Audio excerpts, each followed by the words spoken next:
CCTV फुटेजमध्ये कुणीही आत प्रवेश करताना दिसत नाहीये। हल्ला करणारा आरोपी सेफच्या घरातच होता असा संशय पोलिसांना आहे। सेफच्या घरातील 5 कर्मचाऱ्यांची चौकशी करण्यात आली आहे। मुंबई पोलिसांकडून प्रत्येक अँगलनं सध्या तपास सुरू झालेला आहे।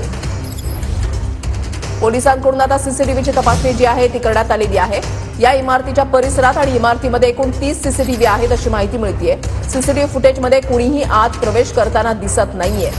घटना 2च्या दरम्यान घडलेली आहे आणि त्याच्या अगोदर 2 तास आधीचं फुटेज जे आहे ते आता पोलिसांकडून तपासण्यात आलेलं आहे। सेफच्या घरातील 5 कर्मचाऱ्यांची चौकशी जी आहे ती सध्या करण्यात आलेली आहे। मुंबई पोलिसांकडून प्रत्येक अँगलनं तपास जो आहे तो सुरू झालेला आहे। महत्वाची बातमी आपण पाहताय, पोलिसांनी घटनेच्या 2 तास आधीचं सीसीटीव्ही फुटेज जे आहे ते तपासलेलं आहे। सीसीटीव्ही फुटेजमध्ये कुणीही आत प्रवेश करताना दिसत नाही आणि हल्ला करणारा सेफच्या घरातच होता असा पोलिसांना सध्या संशय आहे। हल्ला करणारा हा सेफच्या घरातच दबा धरून बसलेला असावा असा संशय सध्या पोलिसांना आहे आणि त्या अँगलने सुद्धा आता पोलिसांचा तपास सुरू झालेला आहे। 15 टीम जे आहे पोलिसांच्या त्या घटनेचा तपास करतायत।